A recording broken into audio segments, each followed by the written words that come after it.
You have to take chances in life. You know, if you want your life to be something special, you eventually have to take a chance. You can't do normal things and expect extraordinary results. It doesn't work that way. You have to take an exceptional chance one time. And it's going to cost you something that you care deeply about. Bishop Jakes told me one time, he said, in order to get to the next level in life, you can see where you want to go, but it's a glass ceiling. The reason you can see it is because it's a glass ceiling. In order to break through a glass ceiling, you're going to have to shatter the glass. Anytime you shatter the glass, it's going to be blood shed. And the blood that you shed is going to be something that you care deeply about. So if you are not willing to shed something you care deeply about, you cannot go to the next level. There's a Black Heritage spiritual that says, it's not my mother nor my father, nor my brother nor my sister, but it's me, oh Lord, standing in the need of prayer. See, I used to blame everything outside. And then let me give you a little philosophy that helped turn my life around. For your notes, here it is. It's not what happens that determines the quality or the quantity of your life. It's not what happens. And the reason is because what happens to about everybody. No different. The sun went down on all of us last night. A common event, a happening. And I found out that the same things can happen to two different people. One gets rich and one stays poor. Why is that? It's because it's not what happens, but rather it's what you do that changes everything. So that's a key phrase. It's not what happens, it's what you do. What happens is about the same. You might put that in parentheses here. Same. What people do, that's what's different.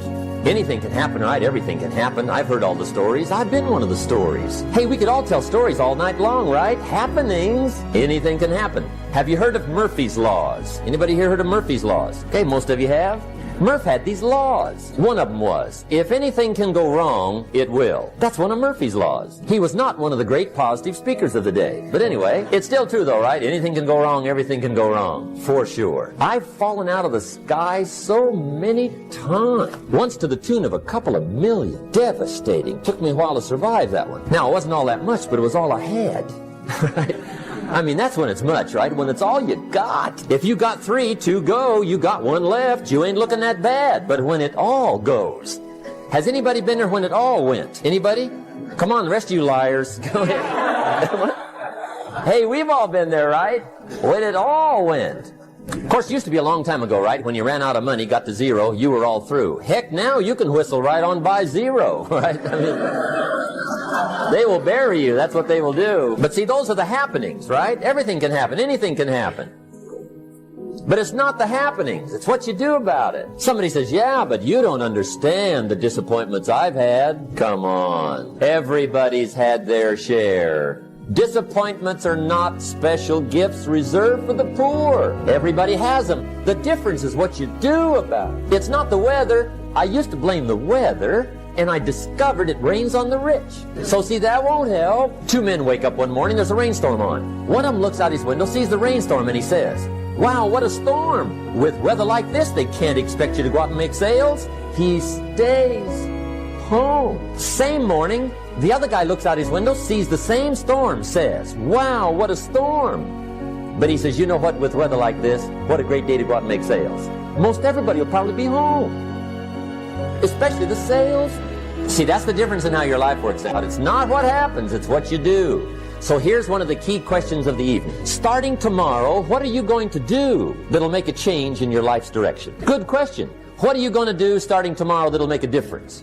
See, if you don't do something starting tomorrow that'll make a difference, guess what? It's gonna be the same. And see, that way you can guess what the next 5 years are gonna be like. Look at the last 5. Because the next 5 are gonna be like the last 5 unless you, major key, tomorrow, change it all. Or change a little, or change something, or don't change. It's choice time. You can do whatever you want. But it's nice to know any day you wish you can change your whole life. What can you do starting tomorrow that'll make a difference? Good question. What can you do with economic chaos, massive disappointment? What can you do with a broken heart? What can you do when it won't work? Good question. So if I had a word with you tonight, one-on-one, just you and me, I think my personal advice to you would be, this year, 1981, reach down inside of you and come up with some more of those remarkable human gifts. They're there, waiting to be utilized. And then change anything for you want to change. And I challenge you to do that because you can change.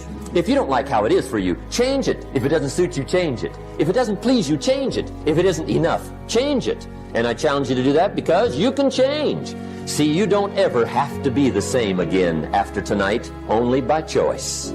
If you don't like your present address, change it. You're not a tree. Bigger Thomas, in the book The Invisible Man, I think it was, he said, the impulse to dream has been slowly beaten out of me through the experience of life.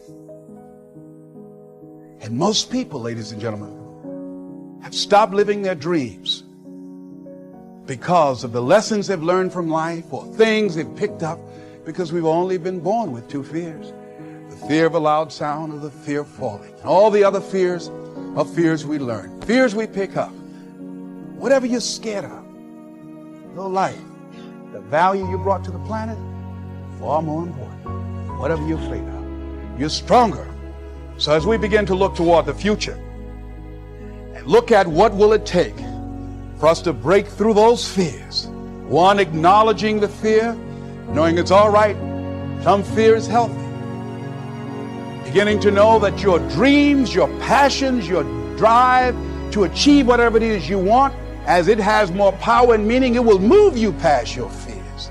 As you begin to feel that you deserve it, your passion and goal is so strong, the fears won't matter. As you begin to trust yourself and put yourself in the situation where you have to make it happen, you will make it happen. Ladies and gentlemen, I don't believe this. I know this from my own life experience. I know that you've got greatness within you. I know that you have unlimited potential in you. I know that you have something to give to the universe that was not here before you showed up. Somebody said that life is God's gift to us, and how we live our lives is our gift to God. What kind of gift are you giving? And what kind of gift could you give if fear wasn't an issue? And I'm saying you can have fears, but don't surrender. Don't let your fears have you. You're more than capable of making this your decade. I think there is a wonderful metaphor for this that I have created in my life for how to make this work. And I think that Regis Philbin is the one who's responsible for it, all right? My buddy Regis. There's a show called Who Wants to Be a Millionaire that has been popular all over the world. I'm in South Africa, it comes on, all right? I was in Australia, and they've got their own Australian version. And in Greece, they have the Greek edition of Who Wants to Be a Millionaire. And basically, this show has two levels that you have to get to. Now, the first level is the $1,000 level. And at the $1,000 level, you basically have to answer a question like, on your hand, you have some digits. Those digits on your hand are called your feet, your nose, your ears, your fingers. And everybody who ever goes on the show has this horrible dread that they're going to go out on one of those questions, right? So basically, in order to get to the $1,000 level, all you have to do is answer 5 pretty simple questions in order to get to the $1,000 level. Now, on this program, the $1,000 level for you in this metaphor means that you will leave with something if you get this. At least get this. This is the $1,000 level. You must send blame out of your life for any conditions of your life. Blame has to go. All right? Now, blame means if you're sitting there with a disease, you say without guilt, it's mine, I take responsibility for it. This means that if you have been through any tough circumstances in your life, this means if you have a minimal amount of financial security in your life, this means if your children don't get along with you, This means that if your neighbors are taking up a petition to get you out of the neighborhood, whatever it might be that's going on in your life, you name it, and everybody across this great country and across this world has a series of these things that you're willing to say, I am here because of the choices that I have made right now. I'm willing to say that. Even though it's difficult, and we know it's really not your fault. We know really there's a lot of people out there who are really bad, all right? But you're willing to say no blame. That's the first level, all right? That's where you understand no justified resentment. And then on the Who Wants to Be a Millionaire show, there is what is called the $32,000 level. And the $32,000 level is not only an opportunity for you to walk away with a sizable amount of goodies, which you can walk away from tonight in this program, but it also is the door opener to multi-wealth. But you got to get to this in order to have an opportunity to move into these transcendent levels, all right? Millionaire spiritual status, all right? You got to get through these next 5 questions. And this $32,000 question, or level rather, comes to this. It came to me from a quotation that I used in the writing of a spiritual solution to every problem. I read a book that was written a couple of thousand years ago by Patanjali, the Yoga Sutras, the aphorisms of Patanjali. And one of those sutras, one of those aphorisms, observations that this brilliant man made almost 2,000 years ago, was this. He said, if you become steadfast in your abstentions of thoughts of harm directed towards others, all living creatures will cease to feel enmity in your presence. Now this translates to blame, pretty basic, no more blame. I'm just not going to assign responsibility to other people for where I am, because now I have an opportunity to get rid of it. If I think someone else caused it, then I've got to wait for somebody else to change in order for me to get rid of it, and you might wait forever for that. But if I take responsibility for it, I can do something, including move on, which might be the most important thing to do. But at the higher level, when there are no justified resentments, what you are doing is what St. Francis did, Francesco. What you are doing is you are at a place where you are sending love in response to hate. You are literally saying, no matter what comes my way, I am going to be steadfast in my abstention of thoughts of harm directed toward others.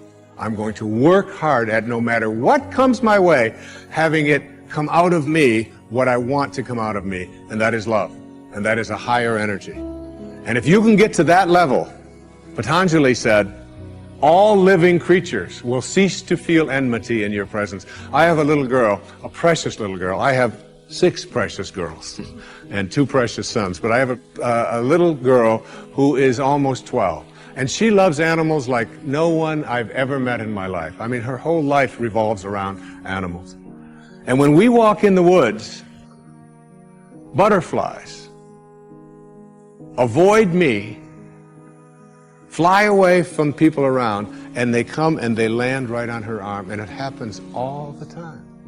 All living creatures. She couldn't have a thought of harm directed towards any living creature. And Patanjali said to us, all living creatures will cease to feel fear or enmity or anger in the presence of those who can send love in response to hate. That's what I mean when I say there are no justified resentments.